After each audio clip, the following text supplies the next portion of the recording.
Muy buenas tardes a todas las personas que nos estáis escuchando. Nuevamente estoy aquí con una entrevista para poder hablar de temas de educación, temas de interés en estos tiempos de confinamiento y en los tiempos que vengan a partir de esta experiencia que estamos viviendo de crisis sanitaria, una experiencia que estamos viviendo en nuestros hogares, pero que afecta a nivel mundial. Buenas tardes, José María Toro, ¿cómo estás? Muy bien, estamos confinados, pero bien, viviendo el confinamiento como un retiro prolongado. Eso es, yo digo estamos confinados, pero también confiados, ¿no? Porque también la actitud con la que vivimos este confinamiento es importante.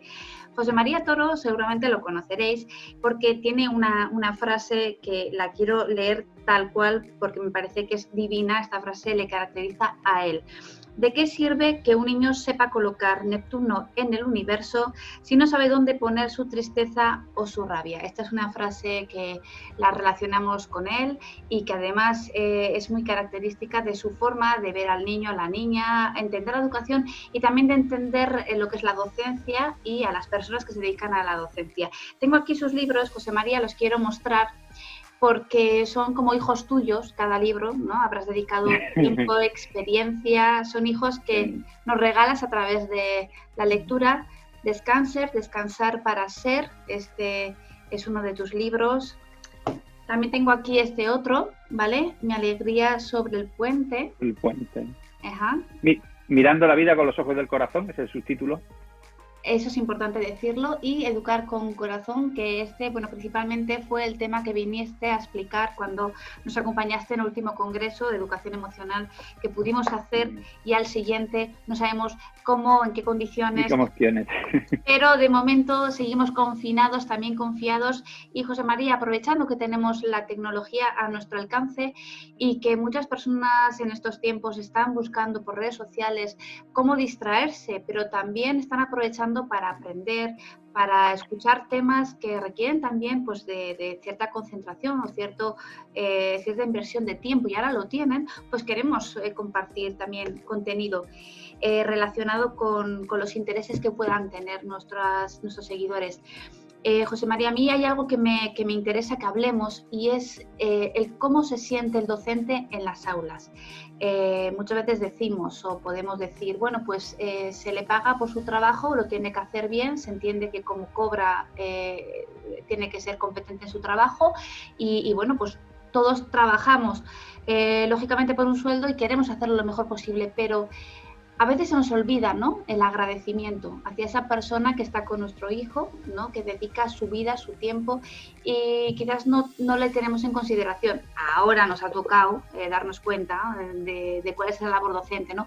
Pero sí quiero hablar de cómo se siente el docente en las aulas, que nos hables de lo importante que es que el docente también se sienta valorado, ¿no? Y bueno, un poco el cuidado también de las emociones del docente. Vale. ¿Me vas a permitir que antes de entrar en la pregunta haga un pequeño comentario? Porque has empezado tu presentación pues hablando de que hay muchas personas que han aprovechado el tiempo del confinamiento para buscar, ¿no? A través de internet, bueno, han proliferado las plataformas, las conferencias. Y creo que algo importante es ver que creo que tendríamos que pasar del estado de buscadores al estado de encontradores. Entonces, vamos a seguir buscando por internet, y está bien, ¿no? Porque ahí tenemos una infinidad de ventanas y puertas abiertas donde podemos pues, seguir buscando muchas cosas, ¿no? Sobre todo información, conocimiento, personas. Pero cuando ya hablamos de dar el salto del buscador al encontrador, el encuentro tiene que ser más a través de una experiencia interior, a través de una experiencia con uno mismo y en uno mismo, en la que quizás apagamos las pantallas o dejamos las pantallas conectadas a algo que se nos proponga desde internet y que nos facilite o de alguna manera nos sugiera este encuentro con uno mismo, ¿no? En el fondo lo que estamos buscando con todo lo que leemos, con todo lo que escuchamos, con todos los vídeos, con todas las conferencias, con toda la formación, todo lo que buscamos ya está. Lo que pasa es que está aquí y en lo profundo.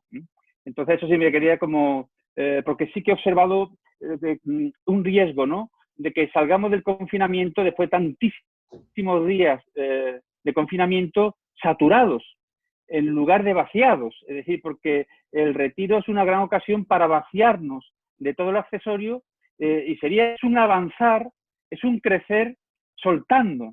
Un poco lo que hace la naturaleza, que sigue generando, y hay primavera porque antes se despojó en otoño de las hojas que son renovables, ¿no? Entonces creo que es muy importante este matiz y que, bueno, pues que nos escuchen, y si todavía estamos confinados o medio confinados, que quizás la última etapa del confinamiento le demos más peso, más tiempo, más espacio pues al silencio, al recogimiento, a dejar reposar todo lo que posiblemente durante tantísimos días hemos podido estar nutriéndonos, ¿no?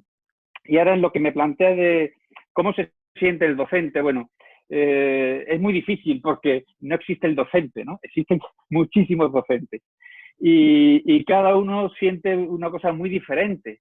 Es decir, yo cuando estaba en mi colegio, yo veía pues que no todos vibramos de la misma manera ni todos sentíamos lo mismo. Entonces, en cuanto al reconocimiento social, yo creo que un insuficiente reconocimiento social, o incluso si me lo apuras, una prostitución y una perversión en el reconocimiento de los valores sociales, algo a lo que esta crisis va a ayudar, porque estamos tomando conciencia ahora del valor de esos trabajos que pasan anónimos, pero sin los cuales no se sostiene nada. Y yo, desde luego, mira, me gusta el fútbol, ¿no? Llevo 2 meses sin ver ningún partido de fútbol. Yo sigo tan vivo y coleando. Pero si tuviera que elegir entre quedarme con Messi, la persona que siembra las patatas o que permitirá que yo pueda comer, pues tengo claro cuál es mi elección.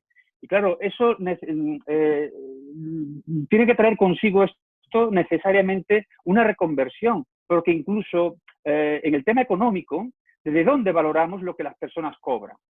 A veces yo digo que hay personas que se valoran por lo que cobran, no por lo que entregan. Y pensar que, aunque haya personas, bueno, que yo puedo entender que haya, en función de la formación y todo eso, una diferencia si quieres, pero las diferencias no pueden ser abismales, porque en el fondo la persona que gana muchísimo dinero necesita de la que ganan poco, y sin eso no podrían ganar el dinero que ganan.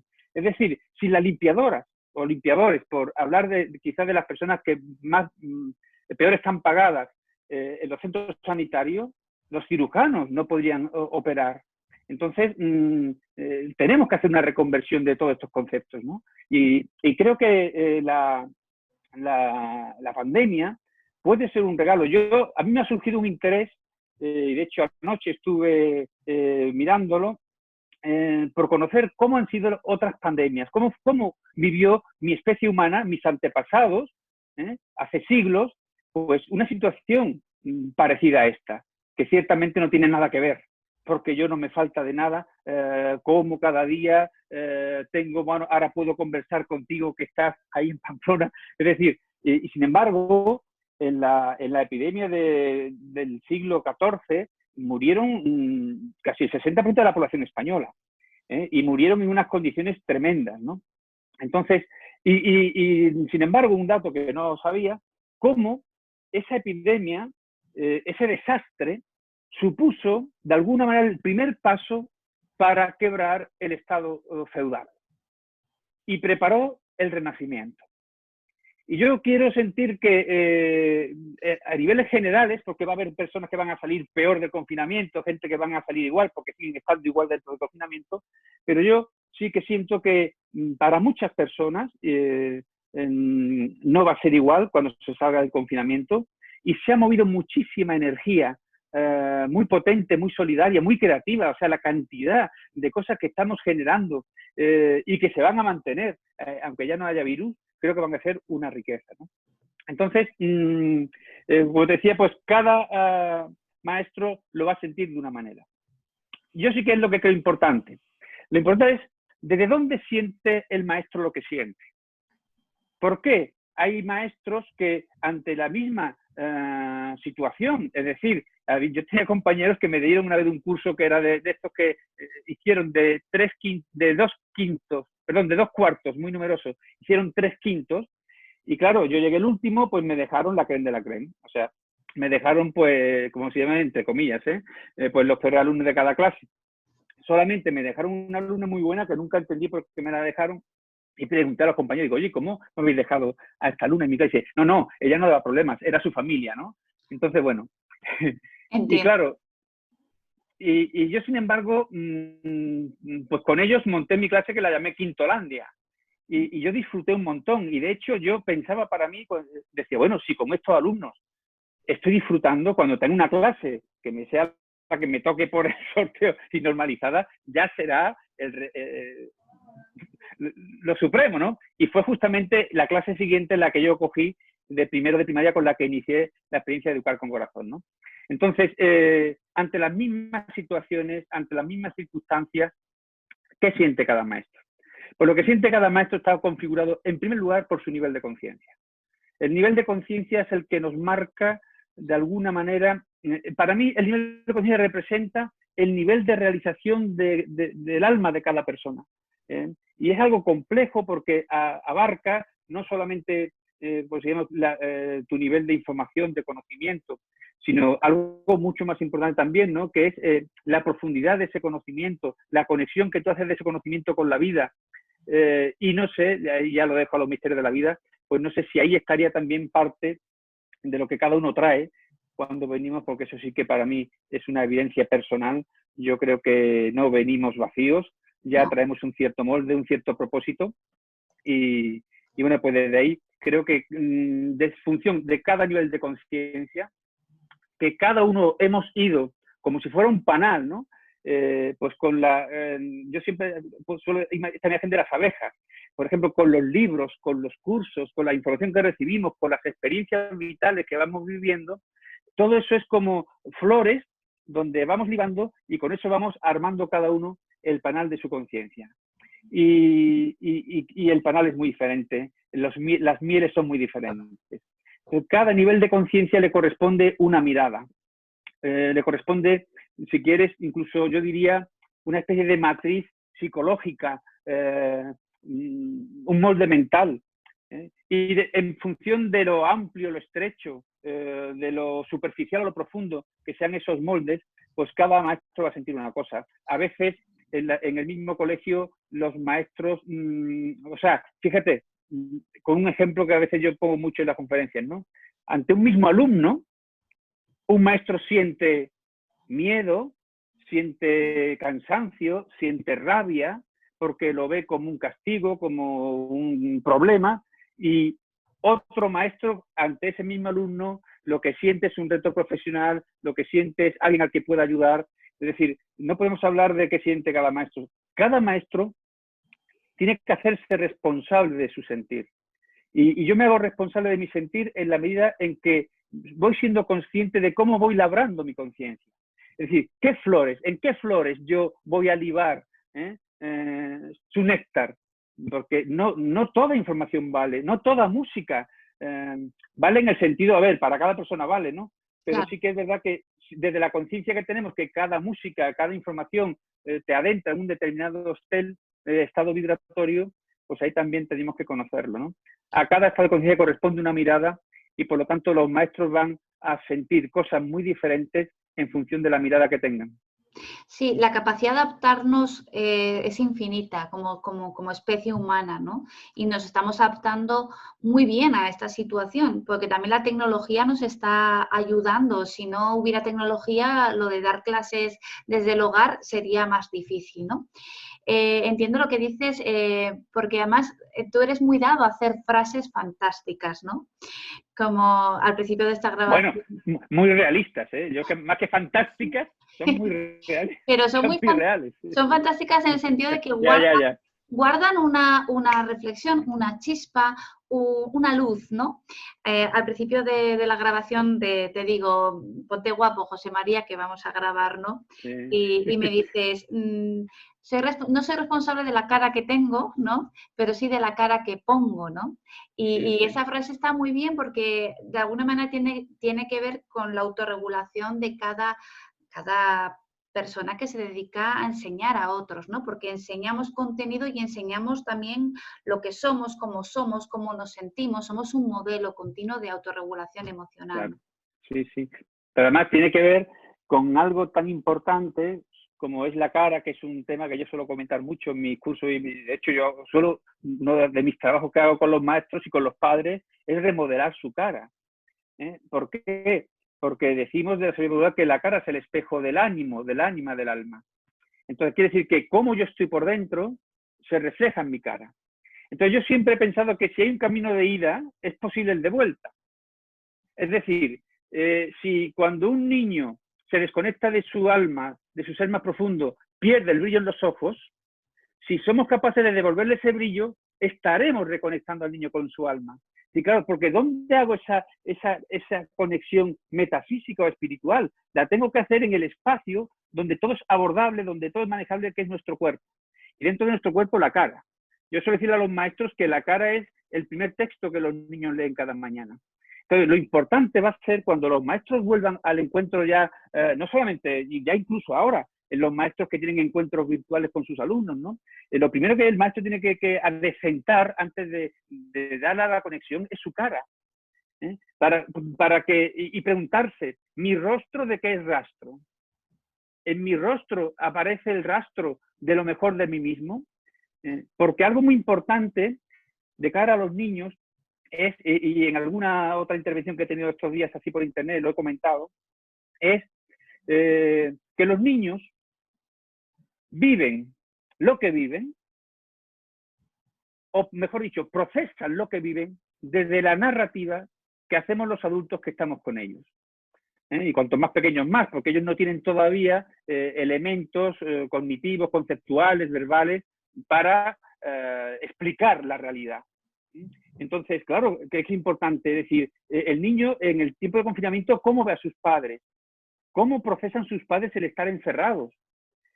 Lo viven como una carga, lo viven como... El niño ve que su padre y su madre se sienten libres y expandidos, encerrados en la casa. Esto es importantísimo porque el niño estará aprendiendo así a ver que uno no vive en función del espacio externo, sino que uno vive en función de la amplitud de su espacio interno.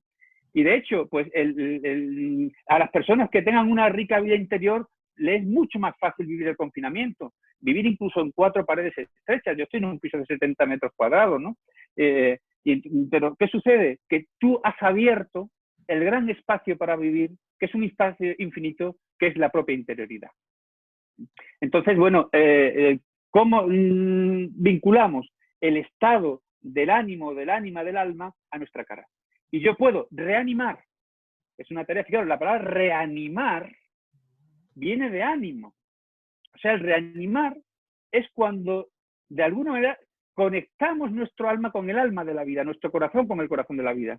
Uno se reanima de manera inmediata cuando entramos en conexión con el corazón de la vida, con la vida. Y entonces, claro, todo eso, ¿dónde lo puedo yo trabajar? Esto que estamos hablando, que parece como muy metafísico, muy espiritual, en la cara. Y yo sí que puedo distender la musculatura de la cara. Yo sí que puedo dibujar la línea curva de la sonrisa e invitar a que la energía de la comisura de mis labios llegue hasta el ojo. Porque cuando eso sucede, en Educar con Corazón, ese libro que antes comentabas, hay una parte para mí de las más bonitas del libro que habla justamente de la sonrisa, ¿no? Que yo digo que es la línea curva que más directa llega al corazón, y que si yo, cuando esté ahora hablando con los alumnos por internet, o cuando me reciban por la mañana, yo lo recibo con el cuenco, con el cáliz de mi sonrisa, le estaré invitando a que se acerquen y beban del cáliz de mi alegría. Entonces yo les seré un testimonio de alegría de vivir. Y eso es ese es el emocionar que el niño respira. O sea, esa autorregulación emocional, la que tú hablabas, la podemos aprender como se aprende cualquier otra técnica. Sí. Pero hay una forma para mí que es la más efectiva, que es como nos han educado en casa, que es la educación no formal, si quieres, y es la que llamo la formación o el aprendizaje atmosférico. Y es decir, cuando un niño está continuamente respirando el rostro de su madre, donde él puede ver el rastro de la conexión de su madre con la vida, de la alegría de vivir, ese niño va a acabar sonriendo de manera espontánea. Será un regalo para la vida, porque lo tendrá incorporado, lo tendrá hasta el tuétano. Sí, José María, esto que estás contando, para los que nos están escuchando, hace unos días que entrevistaba al psiquiatra Rafael Benito, que también es muy, muy querido. Él desde la psiquiatría explicaba esto mismo. O sea, para que veáis la conexión que está habiendo Sí, sí, entre sí, sí. unos y otros expertos. Tú como maestro hablas de la sonrisa y él como psiquiatra explicaba cómo Sí, sí, sí. científicamente el cerebro necesita vernos sonreír para esa sonrisa que se dibuje. Sí, Y lo que sí, estabas sí, diciendo sí. es algo que yo les suelo decir a mis hijos precisamente, les digo, no sabéis qué afortunados sois, no porque yo os quiera, sino porque vuestros padres se quieren entre sí.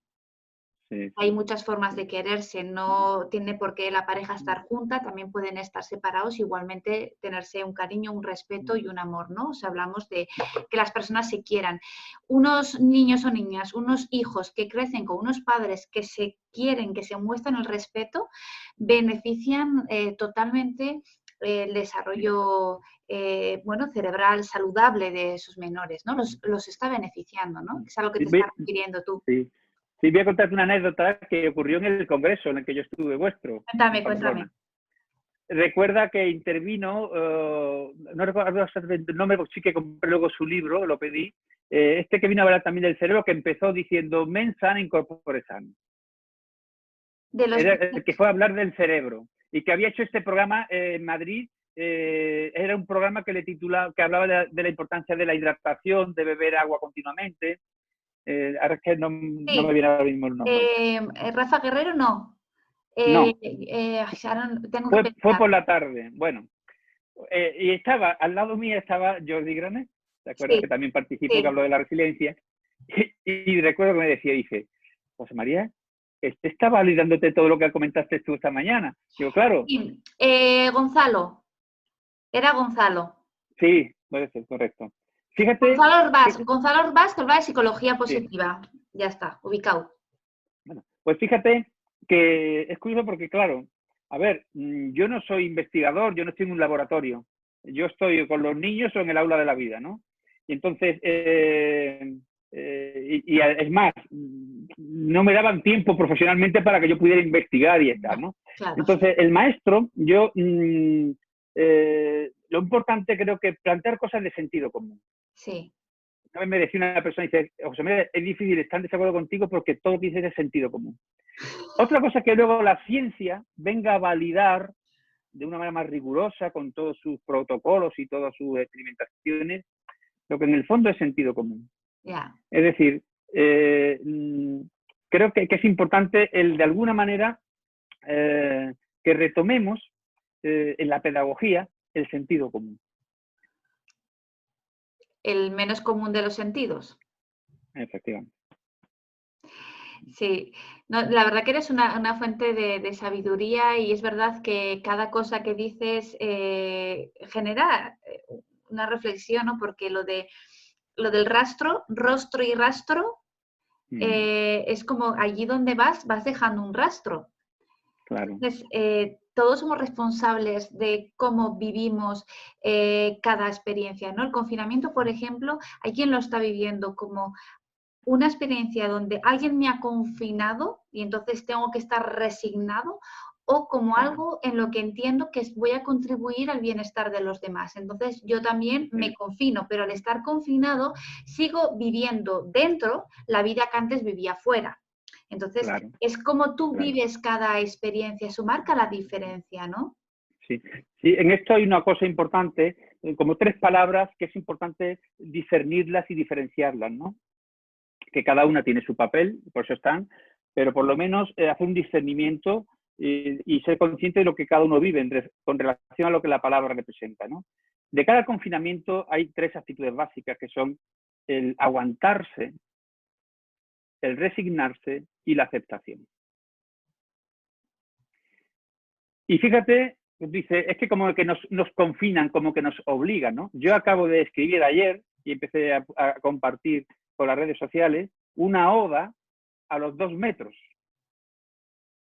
De cara a ver el distanciamiento social, que también voy a hacer una revisión en un próximo escrito sobre la formulación, porque no es un distanciamiento social, es una distancia física que tenemos que crear, pero aunque yo esté a 2 metros tuyo, puedo sentir una profunda comunión, luego estoy en una profunda sociedad a 2 metros de distancia. Y claro, es importante las palabras, porque las palabras terminan configurando circuitos neuronales y matrices y moldes de pensamiento, ¿no? Entonces, pues los 2 metros, ¿no? No es que ahora me obliguen a mantener 2 metros de distancia, ¿no? Sino que yo me obligo voluntariamente a mantener ese espacio. Pero además, recuperando todo lo que de positivo tiene eso, porque la atención va a despertar en nosotros, o sea, el mantener los 2 metros de distancia puede ser un ejercicio de los que yo propongo a los que estoy trabajando ahora con ellos, toda la dinámica de la autorrealización y la conciencia del personaje y observar nuestras rutinas cotidianas, pues es un ejercicio extraordinario. Extraordinario porque tengo que estar atento para salvaguardar una distancia, con lo que me va a obligar a ser consciente de mi postura corporal. Y puede ser una ocasión tremenda de desarrollar la conciencia de uno mismo. Luego, realmente es ver estos 2 metros como 2 metros para despertar, 2 metros para la conciencia, 2 metros para la solidaridad, 2 metros para la presencia.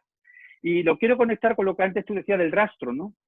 Porque si recordáis esas imágenes que veíamos los dibujos animados, ¿no? Donde colocaban allí el pastel en la ventana y ahora había un rastro a través de un mito que llegaba al perro, ¿no? o al protagonista. Es decir, cuando hablamos de presencia de los adultos delante de los niños, estamos hablando de la esencia que se hace presente delante del niño. Y la esencia floral es respirable. Y esto significa, la pregunta sería, volvemos a las preguntas, ¿no? Sería, cuando el niño está delante de mí, pero fíjate que es una cosa que yo estoy descubriendo en estos días que estoy haciendo más uso de lo virtual. Tú sabes que yo soy del trabajo presencial, ¿no? Pero, y luego sí que él me pregunta sobre espacio y tiempo, porque también he ido haciendo vivencias muy interesantes con esto, ¿no? Pero si yo estoy presente aquí en esta conversación contigo, si procuro dar lo mejor de mí mismo en este encuentro, porque va a llegar a muchas personas o a las que llegue, ese hacer presente mi esencia desprende un aroma. Y esa fragancia que derramo es cuántica. Es decir, llega muy lejos. Puede llegar a través de los circuitos de Internet. ¿Cuánto más va a llegar a la persona que tengo 2 metros por delante, ¿no? O al alumno al que ya una vez pasado esta situación pueda abrazar de nuevo, ¿no? Entonces, el gran trabajo, cuando a veces me preguntan, bueno, ¿y cómo volvemos los maestros? ¿Qué hacemos para cuando volvamos los maestros? Digo, pues cuidad vuestra presencia. O sea, cuidad de vosotros, porque lo que el niño se va a encontrar va a ser a vosotros. Lo más importante es lo que hayáis metabolizado, lo que hayáis combustionado, la alquimia de alguna manera que hayamos realizado en este confinamiento. Porque eso es lo que vais a hacer presente como regalo para los niños. No es si habéis aprendido 14 juegos, que está muy bien, 24 dinámicas, que eso está muy bien también, sino lo que el niño realmente va a respirar es tu cara, tu mirada, tu emocionar. Sí, José María, podríamos estar horas hablando, porque además como tú eres muy filosófico y haces unas reflexiones muy profundas. Soy minero. Tal cual. Soy minero. Pero, por ejemplo, volviendo al tema de las palabras, que a mí me gusta mucho también poner conciencia en lo que digo, cómo lo digo, desde dónde lo digo, ¿no? De hecho, a veces pues igual me preguntan, ¿no? Pero, ¿esto es bueno o esto es malo, no? Pues soy la primera que no me gusta poner los conceptos en uno u otro extremo, ¿no? Sino que hay que hacer una reflexión, ¿no? Por ejemplo, con las palabras, ¿no? Decías... con respecto al confinamiento, ¿no? El aislamiento, lo mismo, no hemos estado aislados. ¿no? Es otra palabra que hace que construyamos una idea, ¿no? Entonces, no hemos estado aislados unos de otros, hemos estado quizás más conectados que nunca a través de la tecnología por haber dejado muchas cosas de lado, ¿no? ¿Qué otras palabras crees, y esta pregunta yo creo que te va a gustar desarrollarla, qué otras palabras crees que hacen que construyamos ideas que nos alejan un poco de, pues de la vocación de docentes, de las personas, de los alumnos, de los padres, que hay palabras que podrían ser, ¿no? Sí. Es que cada pregunta tuya para mí es un tortillo, estoy anotando aquí a ver cómo puedo, porque me daría... Lo sé, lo sé. A ver, vamos a ir. Al lenguaje, al lenguaje. Al lenguaje. Mira, lo primero sería el tomar conciencia de la importancia de las palabras. En ese libro que tú has mostrado antes de mí, La idea sobre el puente, hay un texto que creo que es especialmente bonito, se llama Palabras sobre las palabras. Entonces digo que hay palabras que dejan de ser mero envoltorio de un significado. Nosotros tenemos que recuperar también la vibración y la energía de la palabra. Yo suelo explicar esto con pregunto, ¿no? Te voy a preguntar a ti, ¿cómo abren los magos lo que está cerrado para acceder al tesoro? ¿Cuál es la palabra mágica para abrir y poder encontrarnos el tesoro? ¿Abracadabra? Abracadabra. Pero si te das cuenta, todas las vocales de esa palabra son, es la vocal más abierta. Porque si yo hiciera un conjuro diciendo obrocodobro, la sensación que tú recibes es de cerramiento. Entonces, no solamente es escuchar la carga semántica de la palabra, que además tendríamos que retrotraernos a los inicios, a cuál es la etimología de la palabra, el primer significado de esa palabra. También es la música de la palabra, el ritmo de la palabra, la vibración y la energía de la palabra. Y en esto los maestros tenemos que reconocernos como profesionales de la voz y de la palabra. Ser muy cuidadosos de cada palabra que vertimos sobre el cuerpo del alumno, porque lo ungimos o lo hundimos con cada palabra. Una sola palabra bastará para sanarme y una sola palabra bastará para condenar de por vida a otra persona. Entonces, pero en la formación inicial no nos hablaron de esto, ¿no? Nosotros, el profesor de lengua habla al alumno de la estructura, de la gramática del lenguaje, en lugar de enamorar a los niños del lenguaje. Ya tendrán tiempo de aprender a analizar oraciones y los que se hagan lingüistas, ¿no? Porque no todos van a ser lingüistas y van a estar analizando oraciones, pero todos sí que van a leer cuentos a sus hijos cuando sean padres. Y todos los padres que fueron alumnos en la escuela, que a lo mejor no han desarrollado una carrera universitaria, han tenido que salir formados de la escuela como los duendes de la palabra. Porque van a tener hijos, o sobrinos, o vecinos, que cuando lean un cuento a su hijo vibre con la palabra. En esto hay una anécdota que me gusta recordar porque era precioso, ¿no? O sea, los que sean maestros y maestras que me estén escuchando sabrán esto por experiencia. O sea, no hay nada más maravilloso que la cara de un niño cuando está embelesado con un cuento que tú estás contando. Eso es una maravilla. Entonces, tú los veías con los ojos abiertos, la boca abierta del asombro, ¿no? Y hay un momento que ahí me dice uno de mis alumnos, Alberto, que además lo recuerdo, era como un gnomo en miniatura, y hace así, hace. Ay, Josemi, porque me decían Josemi, es que cuando lees los cuentos, cuando cuentan los cuentos, me reperuso por entero. Entonces, esta cualidad del maestro que tiene que hacer vibrar al alumno de cada palabra. Sí, porque no solamente yo digo palabras, yo me digo con las palabras que me digo.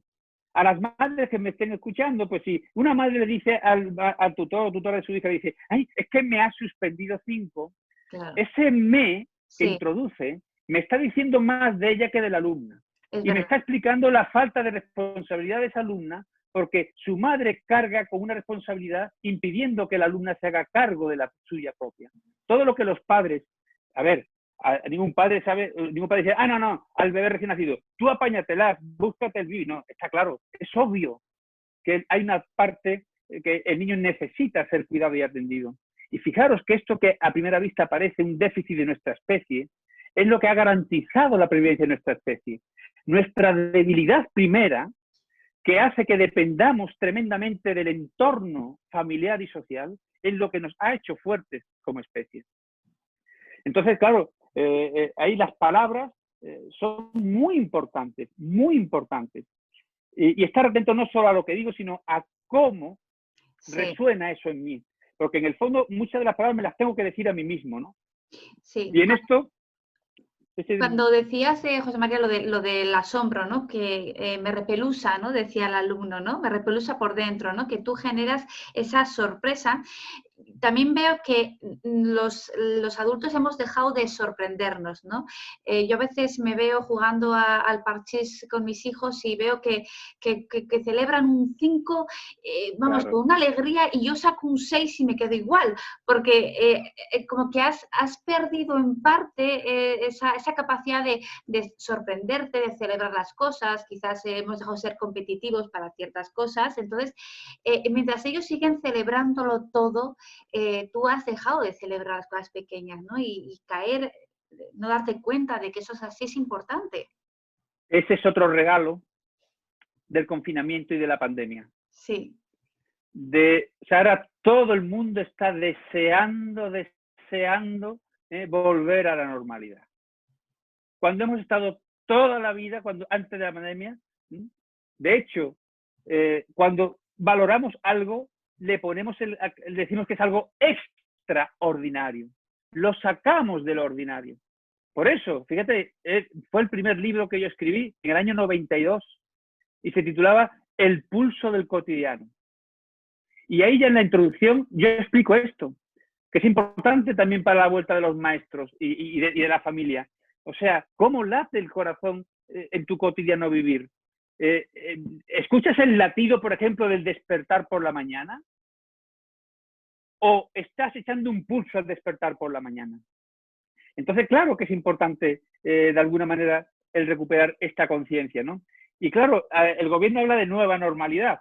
Bueno, yo prefiero hablar de bendita normalidad, ¿no? Claro. A la que vamos a volver.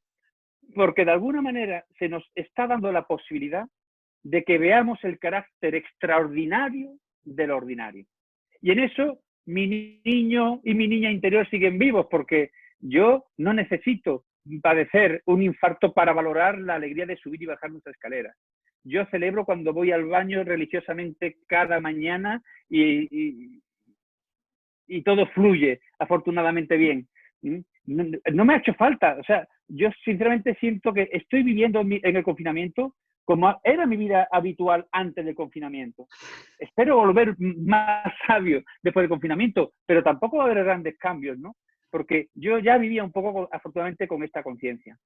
Y es que solamente nos damos cuenta de lo extraordinario, de eso, no nos asombramos ya de nada. Y es que para asombrarnos, vosotros pensad que pudimos extraer un momentito a una persona que sufría la pandemia del siglo XIV, ¿vale? Y la pusiéramos para que viera. Diría, pero esto es una pandemia y están ustedes amargados porque van a tener que esperar una semana más para salir y no les falta de nada. Porque incluso, fíjate, hasta las personas que peor lo están pasando, que más carencia tienen, fijaros, eso es cierto, pero eso genera un montón de movimientos solidarios. Ahora yo veía, ¿no? Pues la cantidad de asociaciones de vecinos, de la misma Cáritas. Es decir, a cada gesto de sufrimiento humano corresponden 9 gestos de amor. Y a veces, hasta que no lleguemos a esta supraconciencia humano-divina, ¿no? A la máxima realización de nuestro alma auténtico, pues necesitaremos, fíjate, del sufrimiento para despertar la misericordia. Porque si no, fíjate, todo lo que estamos haciendo ahora de movimientos gratuitos, de solidaridad, ¿por qué no lo hacemos cuando no hay virus? ¿Por qué tenemos que necesitar un virus para que los futbolistas se bajen esos sueldos de escándalo? ¿Por qué necesitamos una pandemia para valorar el trabajo de los sanitarios? ¿Por qué? Sí, porque nos acostumbramos a vivir de una manera y hasta que la vida no nos frena, no nos planteamos otras cuestiones. José María, vamos a ir finalizando, pero yo quiero darte la oportunidad de que si hay algún maestro o maestra que dice, ¿cómo ha hecho José María para seguir más o menos con el mismo tipo de vida o con el mismo nivel de conciencia, ¿no? Con todo lo que ha pasado, ¿no? ¿Cómo lo ha hecho? ¿Cuáles son los hábitos que él lleva a cabo o cómo es su vida para que él haya podido estar, ¿no?, viviendo con esa paz interior, ¿no?, todo este confinamiento? ¿Qué les dirías? Mira, si te tuviera que resumir en una sola palabra, que tiene que ver con lo de bendita normalidad, porque si tú lees bendito, busca en el diccionario, una de las acepciones es sencillo. Yo creo que siento que mi vida es sencilla. Claro. Yo siento que soy una persona sencilla, procuro ser lo menos complicado posible y crear las menos complicaciones posibles en mi entorno. La clave para mí está, y fíjate, un valor es como una contradicción o es como un koan oriental. Cuanto más compleja es la sociedad y es más compleja, más necesitamos de la sencillez. Y por eso en esta bendita normalidad tenemos que recuperar la simplicidad de nuestra vida. Fíjate, yo en eso soy muy evangélico, digo, a cada día basta su afán. Yo con esta intervención contigo hasta ahora ya he cumplido para con la vida. Ahora puedo estar con mi pareja, poder ver, que de hecho voy a empezar a ver la serie de La Peste, que estoy deseando verla con este interés que se me ha despertado, ¿no? Es simplificar. La escuela necesita simplificar. Simplificar contenidos, simplificar burocracia, simplificar dinámicas. Las familias necesitan simplificar. No pueden estar los niños en esta sobresaturación de tareas de aprendizaje, que queda muy bonito que los niños sepan inglés, piano y monten a caballo. Pero los niños necesitan tiempo gratuito, si no le estamos robando la infancia. La infancia es el tiempo sagrado donde no existe un para qué y un por qué. Por eso el juego, que tiene sentido en sí mismo, es el símbolo de la infancia. No hagamos de los niños adultos en miniatura. Un niño no es una fotocopia reducida de mala calidad del adulto. La infancia tiene sentido en sí mismo, no es preparación para la edad adulta. Ninguna etapa es preparación para la otra. Cada etapa tiene sentido pleno en sí misma y solo que cuando se realiza plenamente cada etapa, prepara para la etapa siguiente. Exactamente igual en la escuela. Ninguna etapa educativa es preparatoria de la siguiente. Es un error. Estamos asistiendo a algo para mí tremendo, que es una primarización de la educación infantil. En lugar de que la primaria se infantilizara en el sentido de que se enriqueciera con toda la riqueza metodológica, con la libertad curricular o, si queréis, horaria, que presidía, y cada vez menos, pues la educación infantil. Así que si me tuviera que quedar con una palabra, y nos ha quedado pendiente porque había aquí anotado muchas palabras para compartir, sería la palabra sencillez. Mira, como has hablado del juego de la infancia, que me ha gustado mucho ese juego de palabras, de infantilizar la primaria y no al revés, vamos a terminar con un juego que estoy proponiendo estos días a las personas, algunas que estoy entrevistando. Si ahora mismo tú fueras ministro de Educación, porque yo tengo el gran poder de concederte 3 deseos sin que el presupuesto económico sea un límite. Pero tú tienes ahora la oportunidad de decir 3 grandes cambios que harías sin pensar si es viable o no es viable, pero en favor del bienestar de la infancia y de las familias. ¿Cuáles son esos 3 deseos, ¿no?, que quisieras, ¿no?, cumplir en favor de la infancia? Vale, a ver, te voy a apretar el primero. El primero sería una reformulación total y absoluta de la formación inicial de los maestros. Vale, concedido. Esa sería la primera. Segundo sería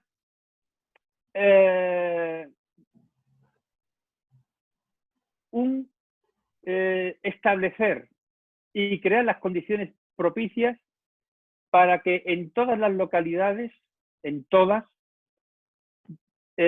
hubiera escuelas de formación de la comunidad educativa, que empezarían con actividades para los jóvenes cuando son jóvenes, para enseñarles a construir una pareja y una familia.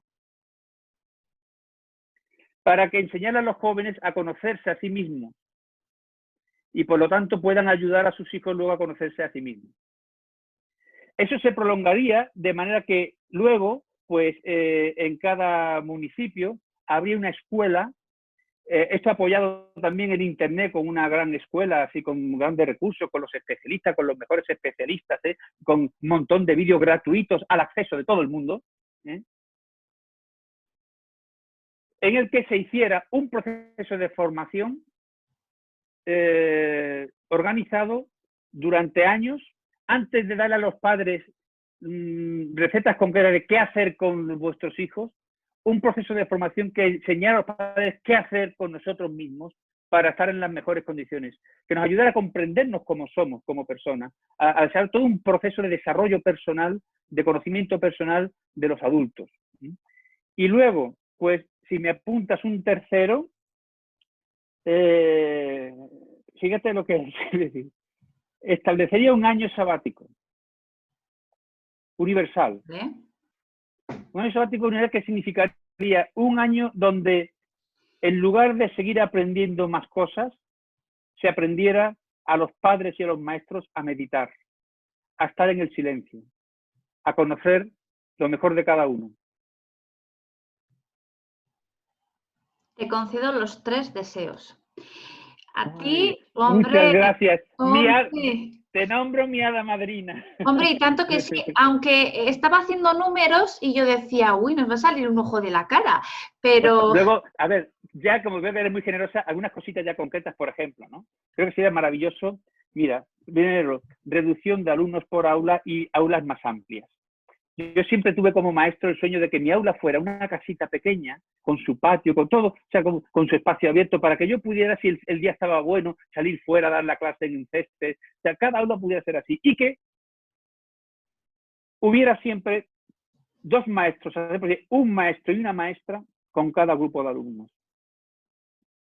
Esto bajaría un montón todo el tema de indisciplina, de problemas de comportamiento, de problemas de estrés y de depresión de los maestros.